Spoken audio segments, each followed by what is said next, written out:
Greetings and welcome back to Hiveswap Friendsim. Last time, we were once again accomplices to murder. Oh well, that's not great, but it's fine. It's fine. Not really, but it's fine. That's the world we live in. Well, in this world. Anyway, you know what? Let's just move on to volume 8 of Stresses, Song, and Otherwise. Well, you know what? Couldn't be as stressful as murder, right? Right? Right? Okay, let's hope. Another night, another ramble. A classic song comes back to you as you continue on your way. Some of that good old earth wisdom about a specific kind of footwear being made for walking. That's a good song, I like that one. You wish you had that kind of footwear right now, in this current chapter of your life.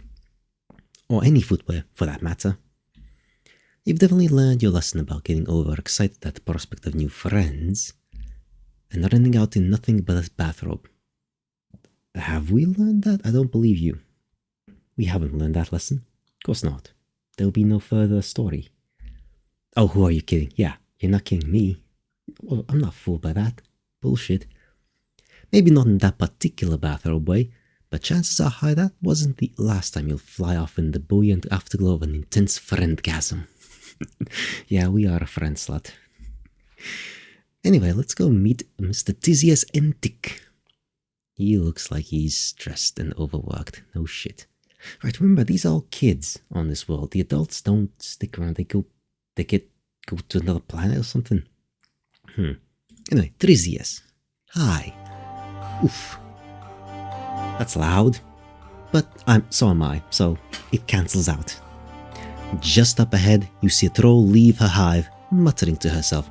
She's holding an unstable mountain of papers and books with one arm, using a free arm to hold a mug steady.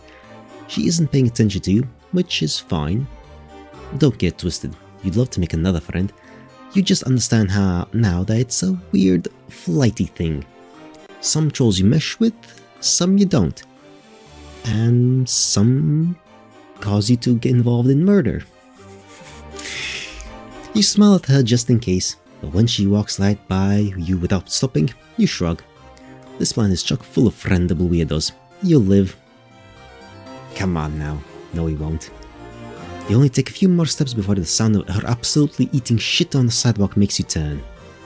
It happens fast enough so you only really see the aftermath of her upended books and papers raining down an impressively wide circle around her.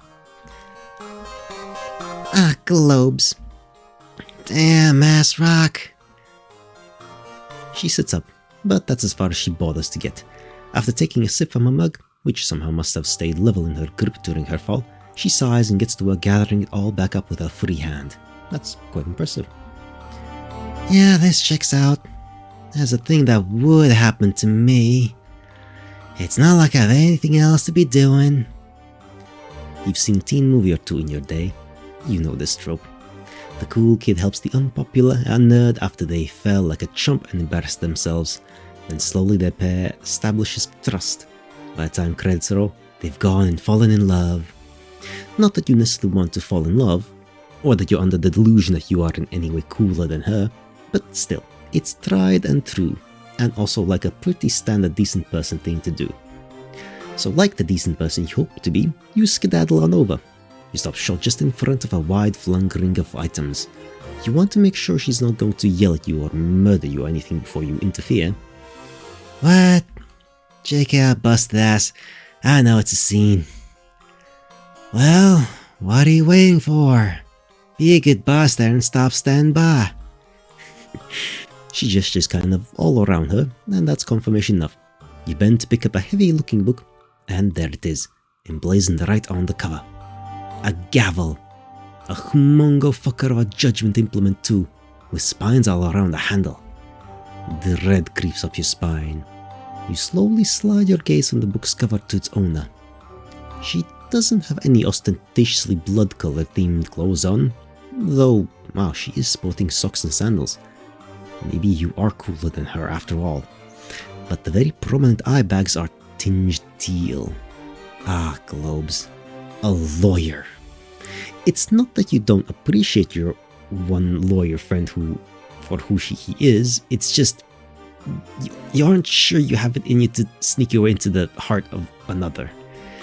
You kinda got lucky last time. The scales of judgment in your heart start to weigh in your chances. I mean, fuck it, let's just pick up papers, it's something to do. Being paralyzed will not help us. You start making neat piles of all her stuff. After watching you for a second like she's making sure you're not screwing it up, she dramatically heaves herself to her feet and joins in the effort.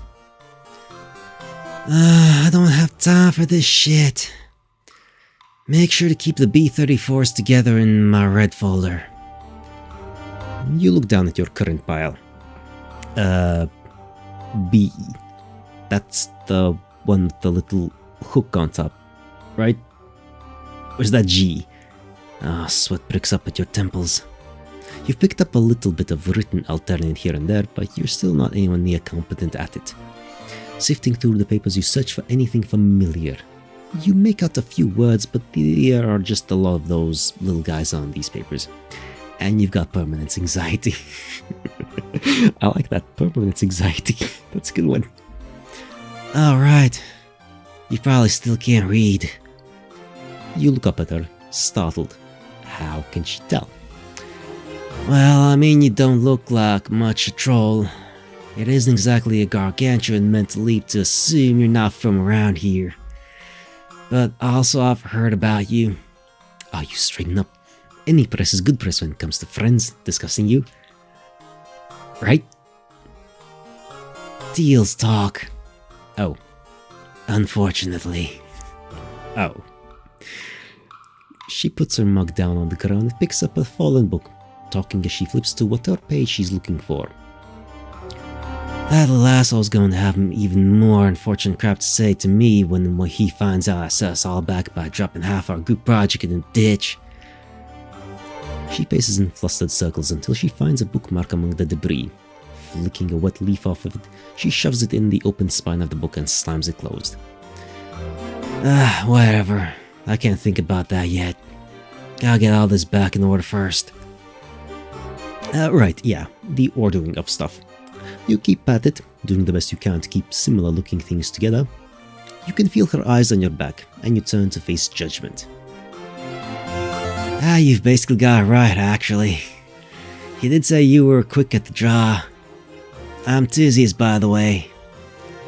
She doesn't so much smile at you as grimace. It looks mostly pleased, as exhausted expressions go. That's as good friendship building material as any other. You've certainly started with worse than being complimented. Yeah. The breeze plays at the ends of her frizzy hair, ruffling a few pages while it's at it. Now that you aren't frantically trying to prove your helpfulness and have a moment to think, you don't know if the sidewalk is the best place to be starting from scratch with the whole filing system. You open your mouth to tell her as much when a huge Papa gust follows in Breeze Jr.'s wake, blowing the neat stacks back into chaos. Oh, mother grubbin'. She slinks slowly back down in the snow globe of paper, takes a long sip from her mug sitting next to her, and then tilts her head back and unleashes a single deep gut holler. You scuttle around, catching documents out of the air until the gust is gone. It's not that Tyzias doesn't seem capable, it's just that she seems a bit burnt out. You know what it's like to feel like you're at the end of your rope. So now that you have half a swinging grab at the handle of things here, you feel like it's your turn to do the heavy friendship lifting. So just a small breather might help. Offer to help organize it all somewhere with less of a breeze risk. You know what, let's take a breather. Fuck, it's just legalese that we can totally get called over for, right? Look, let's just take a little kip. No, that's a sleep. For British. Let's just take a breather. You know a breaking point when you see one. You weren't expecting it so early in a potential friendship encounter, but still, it's clear this role needs some time to chill. This is a mess, yeah. She swings the pendulum of her chin over to glare dead-end knives at your guts. Okay, yes, it's a mess. It seems like maybe, just perhaps, it would be best to sort of put a pin in it all. To suck air in and out of our insufflation sacs or whatever and just get it together for a minute. No good projects were ever aced when the clear leader was not at peak mental performance. She wrinkles up her nose and closes her eyes. You know what? Fine. Fuck it. Not all of it, of course, but this night specifically. And everything and anyone I know or have thought extensively about here in my life. So that just leaves you. What do you have in mind, friend? Because I'm all out of ideas. That word still does a number on you, no matter how many times you hear it used flippantly. You have an idea already, so you hurriedly gather her shit into extremely unorganized piles, which she drops off in her hive to deal with later. You have expected her to just not come back out, but she does. She's kept only one heavily annotated tome on her mug, which she nods at when she speaks. I know, but these are for just in case. Anyway, do your worst. I like Tyzias. I like her. With a salute and a few gentle tugs at Tyzias' sleeve to keep her moving, you get going. You and your Alternian pals have taken turns leading each other to some pretty wild places in your time here. The place you take Tyzias to, though, is somewhere you haven't shared with anyone. It's where you come back to on days when you can't find a friend or don't want to impose on any of the ones you've made. It's on the outskirts of town, where the buildings are spread thinner until the landscape cuts upward in a jagged cliff face. Bolted into the side of the rock is a tower, or what's left of one. It's basically a heap of scaffolding and rusted out ladders holding up a half-covered platform, but it's been a good place to staunch bleeding and stargaze. Do I give off an outdoorsy vibe to you? Does my half-untucked button-up and paltry muscle mass scream, would love to screw up a dilapidated relic? You'd worry about her hitting your plan, but you kinda feel like she'd complain no matter where you took her, and at this point the die is cast. So, heave ho, you say. It's stronger than it looks. You offer to hold her stuff for her during the ascent. God damn it. Sometimes words just kinda happen differently than they're supposed to, but look, it's English. Fuck English. It's a stupid language. Bullshit. You know what? I know that everyone knows that. Everyone who's learned English knows that it's a bullshit language. So you have millions of ways to pronounce the same word. So I'm gonna say ascent instead of ascent. Ascent. That might actually be. I mean, you put a little space in there. It's a scent. It becomes anyway. I shouldn't be doing this at like 10 PM or something, but yes, I should be. That's how you get this random. Anyway, she gives you the book, but clutches the mug against her chest. You know better than to pry, but you're dying a little wondering why she's so weird about it. Unless she's got liquor made from viscera in there. Or maybe her losers gave her the mug so it's special. Could be both. You shrug and start climbing. Like you thought she would, she follows you. And like before, she complains about it the whole time. And like the structure itself, you both weather it fine. At the top, she looks around. Is this your hive? It's more like a hideout. You still feel a little shy about it. It's not as fancy as your friends' hives, and you don't have any weird animal pattern to make your snacks or anything. There are only little keepsakes you've picked up along the way, set up on the creaky old table next to some complicated old tech you couldn't get to power on. This must be an old watchtower. From when that was part of the Imperial bitchiness's preferred method of surveillance. He runs a hand over the dusty screen. Oh, Tyzias? You learned about her. No. Her bigger, badder, off-world counterpart, the Candace. You look at the rusted barrel of some terrifying weapon mounted in the corner, and then out over the landscape and sprawling town. In the distance, smoke rises from a freshly demolished hive. Glinting in the moonlight, drones circle it like buzzards. It's been like this for a while then. You sit down, your legs dangling off the side of the platform. Tyzias joins you, a safe distance away from the edge. That is one hell of an understatement. But yeah, we've got time-honored status quo in operation here. Streamlined, efficient, brutal. Tyzias looks miserable. That's not what you were going for. You stumped the old Roy G. Biv in your head for the 1000th time. She should be safe, right? Deals are middle class. And anyway, she's a lawyer. She got the powers that be on her side. Saying so doesn't seem to cheer her up at all. I mean, you're not wrong, but being in a position to benefit from the system doesn't make the system more morally palatable. And if I'm being real about it, it's more me being forced to uphold it than anything else. She nods towards the book in your hands. Oh right, how does this all work anyway? Can she just not be a lawyer? And aren't there good ones? Yeah, I can quit. If I want to get cold. There's always a choice. She sighs. It's not like I expect suffering to ever stop completely. It just seems like an awful lot of work to do to make sure it keeps happening. And that's the entire job of a legislator. Unless you're purple enough to get away with it, you're just guilty no matter what. It's just a matter of going through all the fanfare of a trial, all for the same result. It's sick, but it's so normal by now that no one knows how to begin questioning it. She looks more exhausted now than she did during the paper explosion. Like when you've used up all your sadness and all you have is a deep, broken fatigue. This isn't exactly the rejuvenating gateway you envisioned. There's just so much injustice. Yeah, the music is really inappropriate here. You continue to try to be positive. Are there not political parties? Some secret underground movements or anything? I'm sure most lowbloods you've met have a healthy fatalistic nonchalance about their situations. There's gotta be something else out there. There were a few people who tried to stir shit up back in the day. It's all kinda hushed up and hard finding information on the history of them though.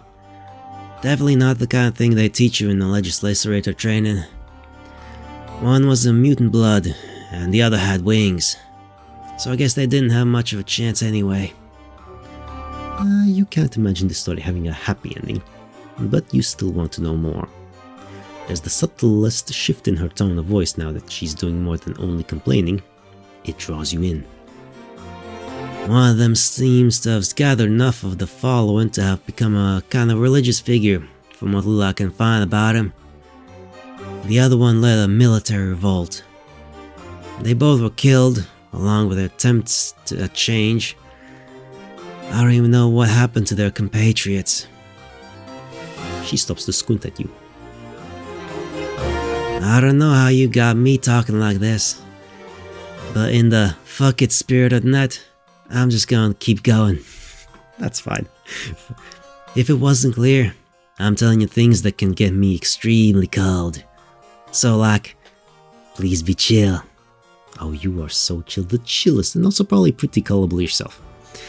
Good point. She squints at you a little longer, and then stares out into the night. Her jaw muscle clenches a few times before she speaks. I have some ideas. She's still not looking at you, but she sits up a little straighter. You feel your spine following suit almost on its own. All of us trained to be legislators like to practice throwing our weight around. Some us more than others, which I guess you have first-hand experience with. But we don't have much real power yet. We will though, if we pass our exams.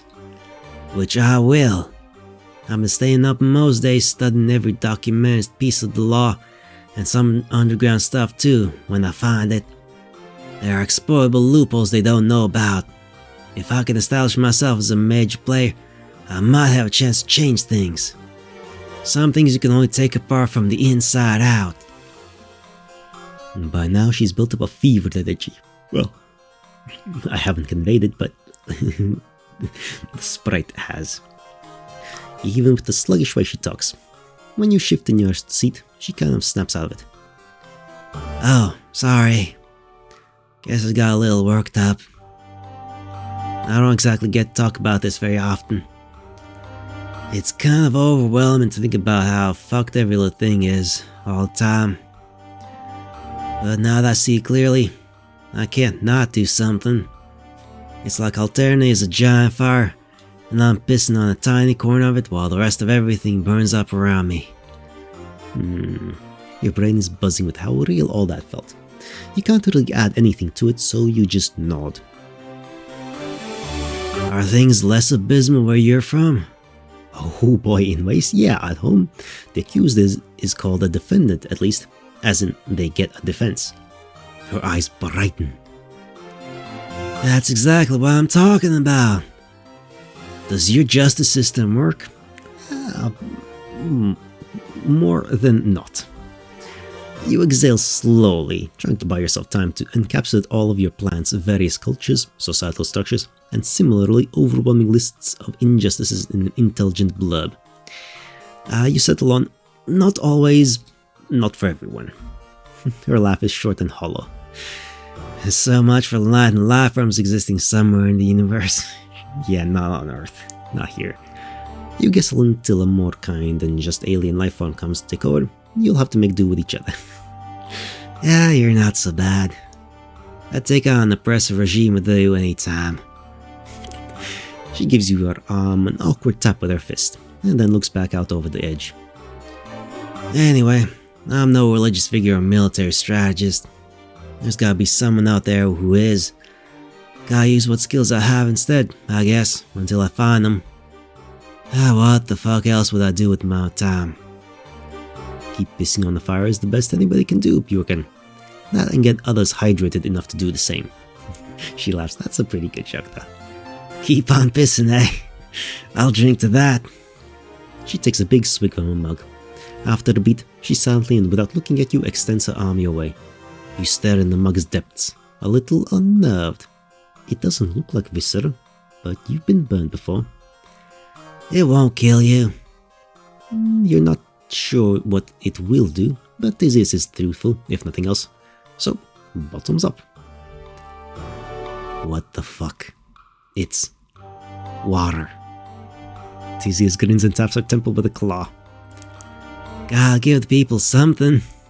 Otherwise they might think I'm the way I am on my own. Then where would we be? You don't know. Letting people in can be helpful, you know, sometimes. Shh. Shh. I'm fine. You're not convinced.